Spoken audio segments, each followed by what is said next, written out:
Billionaire from Alex, ladies and gentlemen, boys and girls, bafowethu. All things success with your boy, coming to you from Granite Lounge and Bar, Ebony Park, 1632, Mambisa, Midrand. Guys, if you haven't checked out the video yet on the channel, please do make sure. But as for today's guest, ladies and gentlemen, a trailblazer, the one and only best-selling author, brand leadership expert, host of the Brain and Brand Show on Cliff Central. Do check it out. A man that is in between the States and South Africa, the one and only Mr. Timothy Maurice Webster. So how are you today? I'm good, Money. What's up, man? How you doing? I'm great. What a privilege it is to have you here on our channel today and on our show. It's good to be in your home. Good to be here in my boys' homes, Busiso, Leopeda, Yeah, DJ Spoo, yeah. Fulani. Shout out to all my boys who are from here. Yeah. Actually, funny enough, you speak about that because the first time I came across your name was on DJ Spoo's book, The Beginning, his first ever book. And I'm like, okay, who's this guy? He's speaking about the brain and brand. Sure. And I've introduced you with all these nice titles. Would you just give us a brief introduction of basically what you do, who you are, you know? Sure. I'm fascinated by the brain. I'm interested in how stories, how your show lives in our brain. I'm interested in how brands sit in our minds. I'm interested in how leaders position their story in people's minds to get the most out of people.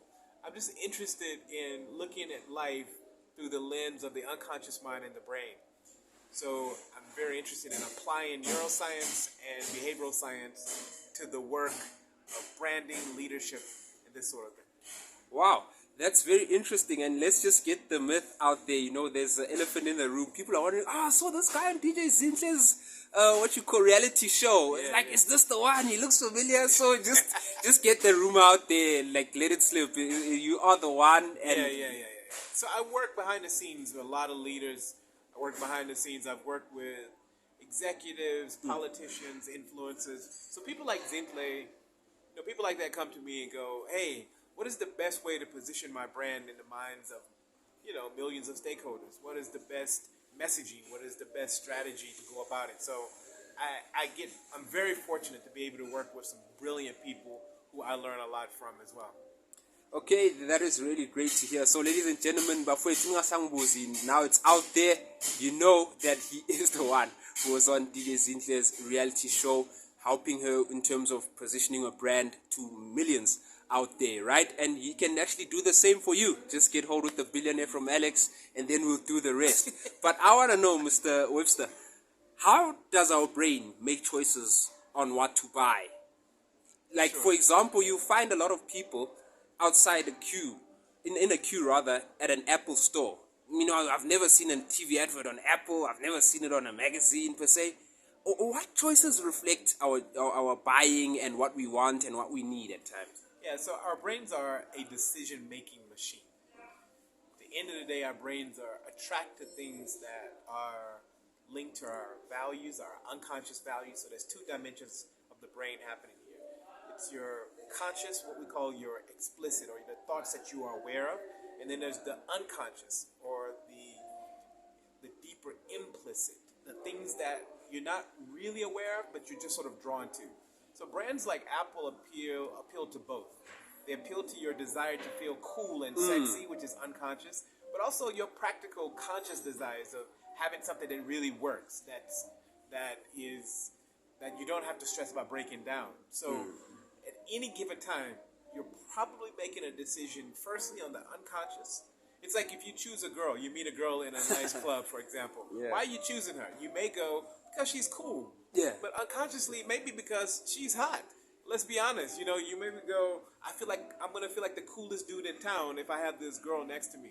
So the decision-making brain is drawn to both the unconscious and the conscious mind. That's why I'm looking at everything through the lens of the brains. I want to know deep down inside, why are we doing what is the reason for what we're doing beyond what we're saying? And if you can answer that question, you can have a better strategy to reach people. Wow, very interesting. Now that you're speaking about the brain and how it makes decisions, obviously you didn't just start off where you are currently, right? So there's a young person who's probably listening out there, because my show caters for usually young people, who want to aspire to inspire before they expire. So someone is asking, how do you actually start off? Like, what do you study? What subjects you choose at school? And then which university you go through? And like, do you first get a job or immediately start your own consulting business? Where did it all start from you, since you had For this me- desire about the brain? For me, it started as a teenager, being overlooked by the hottest girl in school. You know, You're overlooked. been not taken seriously. How I so? grew up in a home. I grew up in a family where things were tough. My parents lost their jobs. There was some stage where literally we didn't have food, bro. And in a school where you got a mixed group of people, you got the popular kids, you got the kids that are struggling. So we went through a couple of years where things were really tough. We were really, really struggling. And I used to look around and I'm like, why are people drawn to other people? Why are people forming groups and tribes and hanging out in cliques? What is this thing really about? And so, my life changed radically when I started making clothes because my parents couldn't afford clothes. When I started writing because I wanted to try to understand people. And so it was at that moment where I was like, I'm interested in human behavior. I'm interested in why this girl likes this guy instead of me. And then why did she come back and start liking me when I was known as a designer? What was that about? What was happening in her mind? Yeah, wow, that's what was interesting. happening in her mind? So for me, it started there as a passion. And I would say to anyone, look at your life experiences. What provoked you? What moves your heart? What moves your soul? It may be you want to become a doctor because you saw your grandmother suffer. I interviewed a guy on my show who studied Alzheimer's because his grandparent died with Alzheimer's. And so look at those early childhood experiences you had. There's a good chance that there's some purpose there. There's something that draws you much deeper. And then the second stage is start researching it. Even if you don't go to a formal school, start researching it and start doing it in a way that you become the person that's most passionate about this. If you ask around South Africa, other parts of the world, there's no one more passionate. There may be people more intelligent than me, but there's no one that's going to work harder and that's more passionate than I am about this subject. All right. And so, I started studying. I started going to bookstores when I couldn't afford to buy books. I would go there and just stay in the bookstore the entire night until they closed, trying to understand what's going on in our brains and how do we strategically position stories in our brains. And then I figured out a way to go back to school. I ended up going back to MIT to study applied neuroscience. But you know how I did it? I couldn't afford it. Wow. So I asked the school, if I write about you and I put it out there and I expose your school in South Africa and Africa, would you give me a break, a bit of a discount? And they say, yeah. And so sometimes in life, you got to hustle your way to a point where you have answers and solutions that make sense for you. Wow. There is no particular path.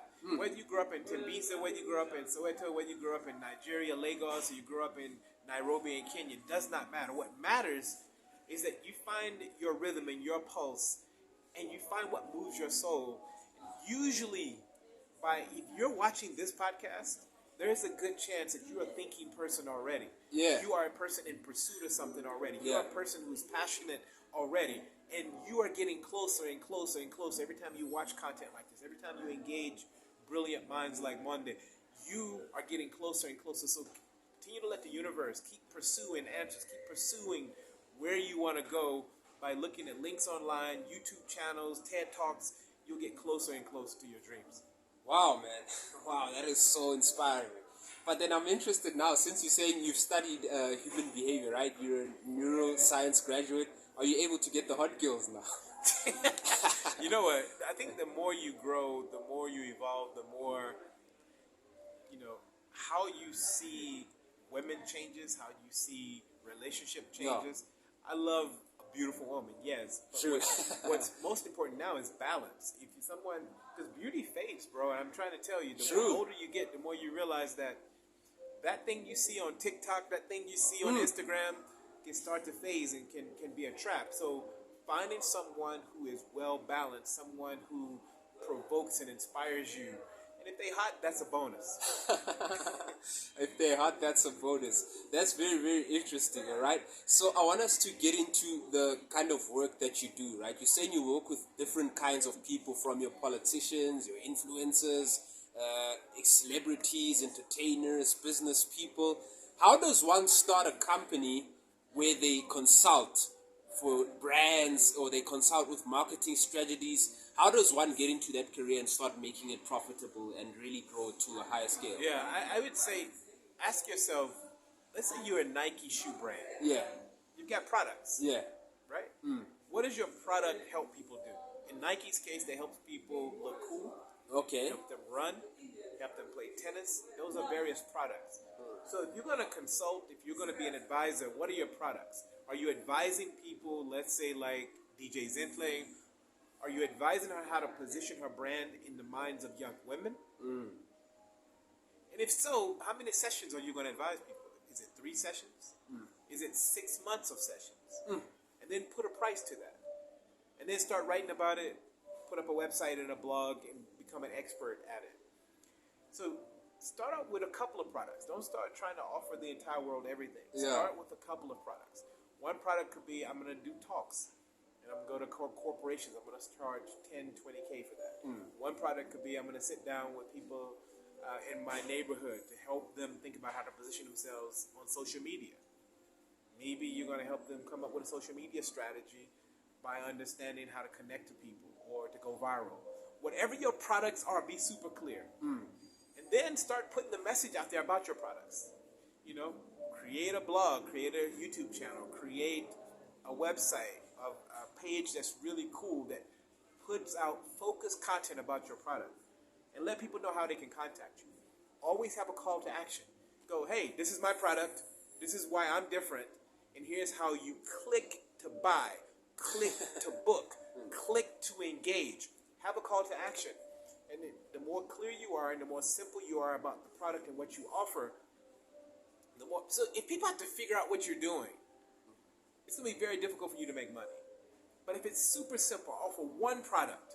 I come to you 3 times, 1 hour each. That's 3 hours, and I'm charging you 5,000 Rand. That's super simple. Then your friends, networks know how to promote your product for you. If people don't know how to promote you, they can love you, but they'll be like, this guy, he's all over. Yeah. We don't know.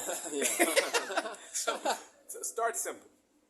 Wow. Start simple. So let's just help some of the youngsters right now, since we're in the gases, you know. Can I just say this real quick? Let's talk about DJ Zinhle as a case study. Okay. Zinhle started with watches. One product called the Era product. Yes. When I advised her early on, I was like, hey, I helped her start this DJing school. I said to Zinhle, focus on girls only. She wanted to do girls and guys. Okay. I say, focus on girls only. Yes. Give them reason to believe they can be DJs. Help them become DJs. And then she started offering them products like the watch. And then she grew from the watch to other products. But she started small. She didn't start the Era family with scarves and necklaces and earrings and nose rings. Start with a product, a consulting product or a physical material product. Whatever you're going to do, even if you've got a blog or a YouTube channel or a TikTok page, why are people coming there? What is your one product you're selling on YouTube or on TikTok? Are you coming there for people to see how hot you are? And that's what you're selling? If so, then brands sometimes want to partner with you for that. Or are people coming to you to advice? And there's a lady who's blown up on TikTok who shows people how to do Excel spreadsheets. Wow. Her name is Miss Excel. So she does fun, cool stuff to show people how, hey, when you hold on this cell, you do this, and she puts music to it. But she's got one product. I'm selling how to use Excel spreadsheets. And so, one product. That's my message for today. Wow, man, that is so interesting. You start with one product, and obviously you start with what you have and where you are, and then you're probably scaling forward then. But now, the question is, as I was saying, is that since we are in the hood, you know, we just want to help someone. Let's just say someone has got a product out there. Yes. I've got, let's say, my t-shirt brand right now. You got a t-shirt brand. Expire before you expire. Guys, I wish you can check it out. And it's coming out. The merch is coming out, by the way. Remember, we still got to go to 100 subscribers. So if you haven't done the most, guys, you know what you need to do. Please subscribe, share, and comment on the links as well. All right. So you'll see the merch coming out soon. So let's just make an example with my t-shirt, right? Yep. You got this t-shirt brand. How does one position it? I want to help people live an inspirational life, build a strong mindset to help them to live their best life and to live an inspirational life where they inspire others and make the world a better place. So you got one product, you got a t-shirt range, and you're doing exactly, you're starting the right way. Yeah. You've got a YouTube channel. Immediately on each episode, the T-shirt should come up, right? Yeah. Because you've got this product. Immediately go click here, go to the profile, click the link to buy. So then you need it somewhere for people to buy. You need a commerce page, or you need to be able to have a direct line where people can buy. Yeah. But most importantly, you go, who is my target market? Who feels like they need to aspire to inspire? Where's the inspirational communities? Who are the inspirational bloggers? Who are the inspirational people that would wear this, who would get a free t-shirt and drive people to your link so they can buy? Where's the inspirational community? Start finding people that are super anxious and trying to get out there themselves, and give them the t-shirts, give them a few. Try to get sponsorship so you can say, okay, I'm going to give away 20 t-shirts, and choose specifically who you're going to give those to. It's highly inspiring people. I mean, people start eating bacon for breakfast in the early 1900s because the father of modern psychology, his nephew, said, if we can get CEOs to be seen in cafes eating bacon, wow, then we can get other people to eat. No one ever ate bacon in the morning. Yeah, wow. No one ate bacon in the morning. Interesting. No one ate bacon. Take out a few CEOs, showed them eating bacon, put it into the newspapers that they were eating bacon. No, women didn't smoke in the early 1900s. You know how they got women to smoke? How? They took 10 influential women. They told them to hold a cigarette in their fist. Light it up, but don't smoke. Because if you were seen as a woman smoking a cigarette, you were seen as nasty. Yeah. So he told these women to put the cigarette in their fist and hold it high. And he said, he put those images the next day in the New York Times. Said these women were holding flames of freedom because the voting movement was in full force. And at that stage, let me tell you, this is a powerful moment in history. He linked cigarettes to people's need and desire to vote. My goodness. And wow. said they were holding flames of freedom, not cigarettes. So what does your t-shirt help people do? And if you can give people the deeper message and the story behind the t-shirt, that you may expire if you don't aspire to inspire. And wow. Look at the people and put pressure on them going, are you expiring with your dreams? Are you ending your life with your dreams? Are you going to go to your grave with your dreams? Or are you going to aspire to inspire? Get the messaging super clear. Put pressure on people to say, look, I see what you're doing. You're doing nothing with your life. You're expiring. So call it the expiration movement. And put pressure on people to feel like, look, talk to your friends. Are they expiring before your very eyes? Are they wasting their time before your very eyes? And then put that message behind, get the shirt on key people. Let's see what happens. My goodness me, that is so interesting. So, what role does subliminal messaging play in us being attached to a particular brand? Because you spoke about how women were holding cigarettes in their fist, but they were not literally smoking it.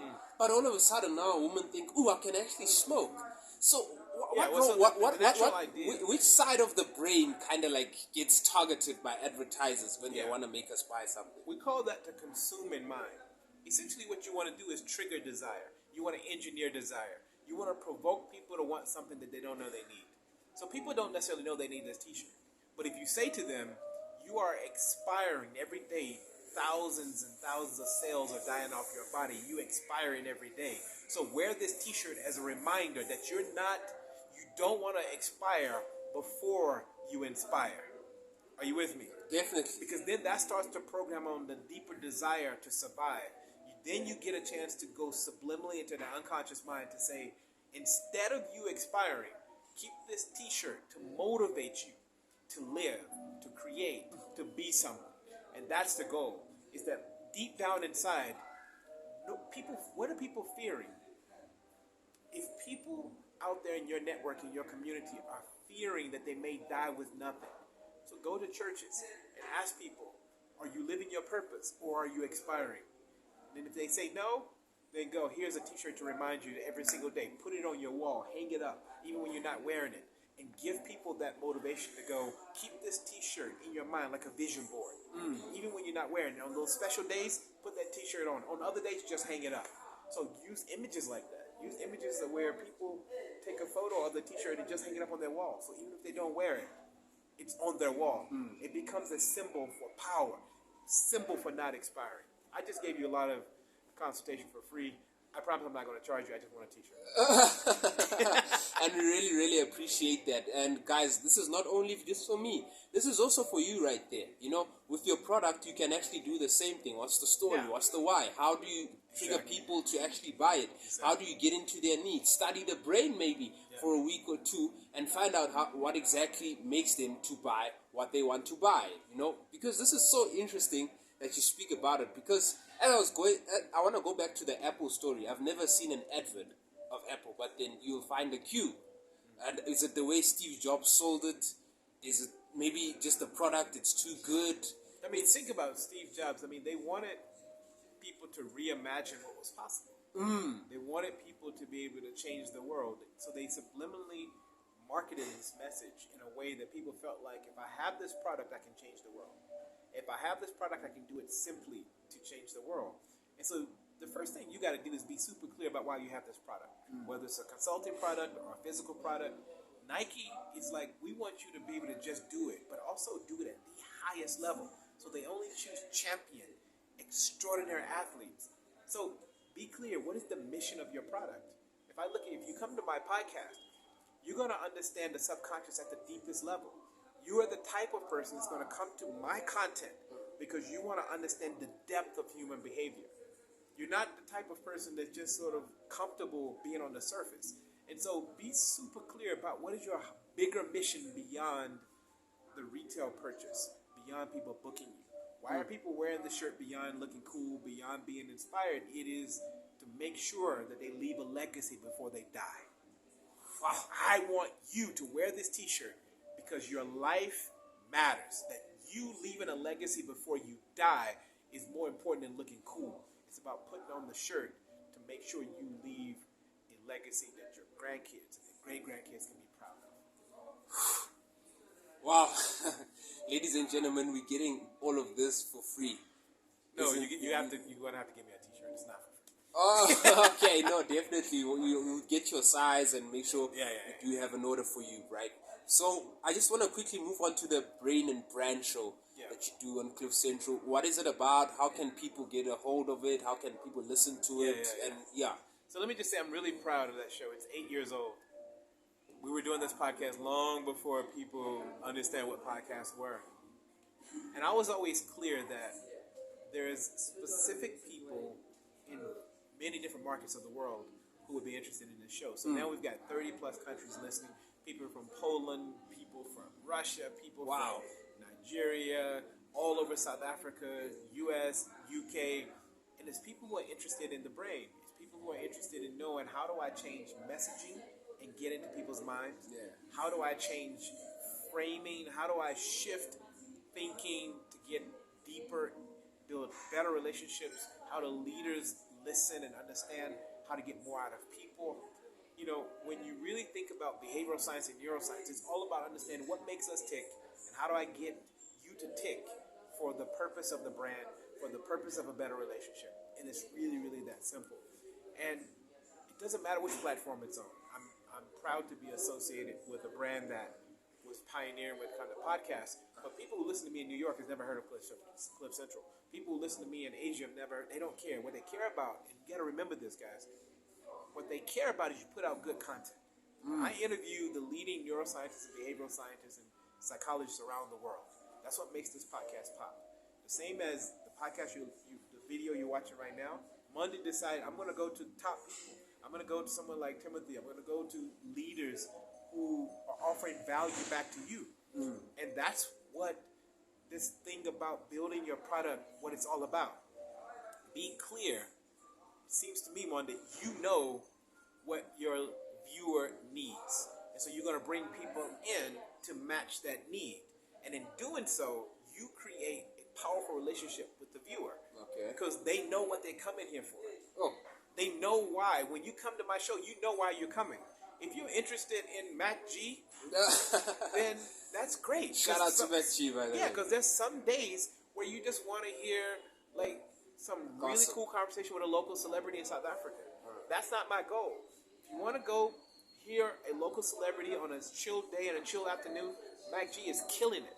If you want to understand about the brain, I'm killing it in that space. If you want to understand local people who can inspire you. Monday is this platform to go to. So know who you are, know what you're serving, and there will be space for you. If you want to watch somebody twerk, there's platforms for that on TikTok and Instagram. And sometimes that's all you want. Sometimes days are tough. And you don't want a deep podcast. You don't want to go to MacG and hear about some celebrity. You just want to see a good twerk. That's so interesting. Wow. As we draw near to the close, Mr. Webster, I want you to rather share your information with your books. I mean, I introduced you as a best-selling author. You've got 5 books, I think, that you've written. So what are the titles of the book? What are they about? Where can people buy them just to support your hustle as well? Yeah, so make sure you go to my website, or you can connect with me on LinkedIn or any of the platforms such as Instagram, Timothy. Just search my name, Timothy Maurice Webster. And I started my publishing journey curious about personal branding. I was curious to know. I was seeing that personal branding was starting to pick up back in 2007. How old were you in 2007? I was only 13. Yeah, you see. I've been at this thing a long time. So I started out with a book called Thinking About You, the Brand You. Then I looked at how do you reinvent your brand with the book Personation. And then my third book was about authentic branding, authentic positioning, called Soul to Soul. And then my fourth book was PBQ, Personal Brand Intelligence. And then my fifth book was a case study where I looked at a young woman, how she built her identity, her brand, her leadership influence in a male-dominated industry called Fueling Futures. It's about Tsepiso Poza, a South African woman who was like one of the very few females in the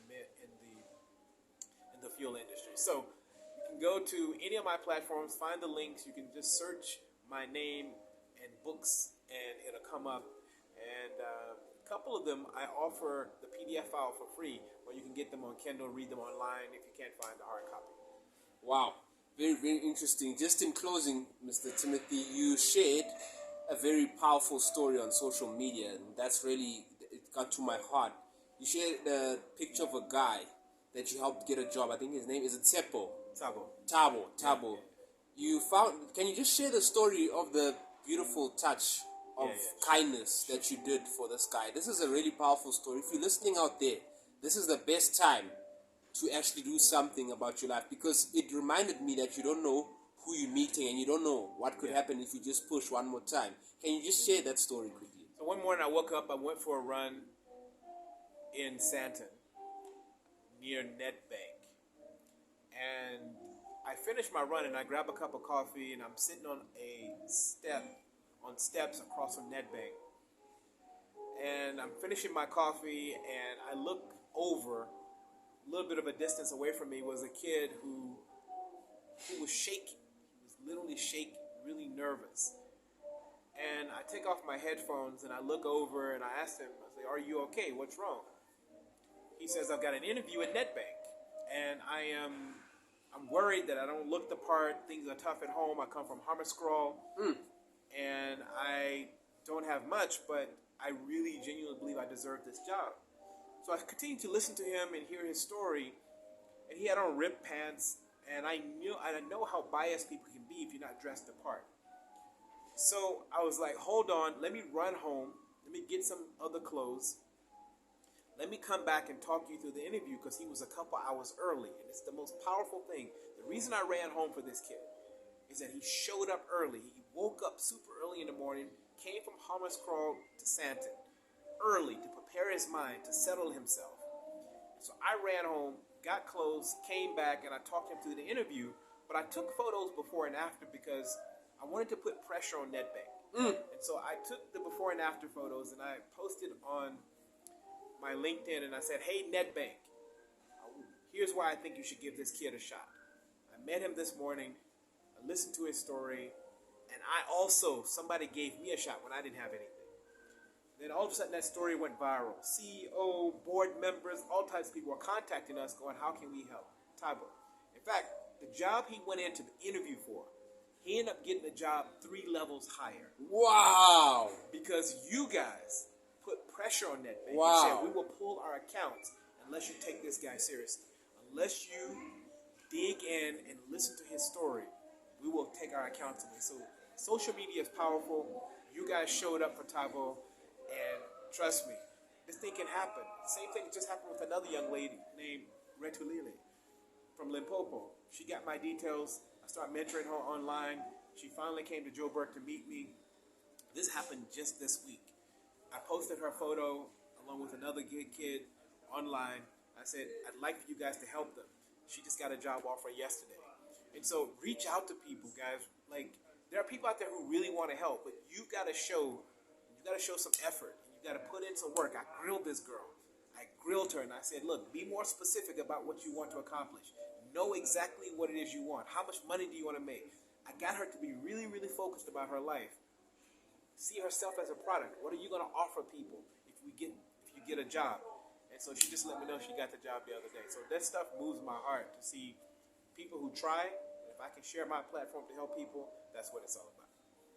And ladies and gentlemen, that's how we're going to close off today's show. What a touching and a moving story there from Mr. Timothy Maurice Webster himself. And you can actually do that act of kindness, by the way, to someone else. It doesn't have to be someone getting a job or, investing millions in a business, although we'd like that, but it can be something as simple, guys. Paying for someone there in a taxi, helping Makoko Lapana just cross the road.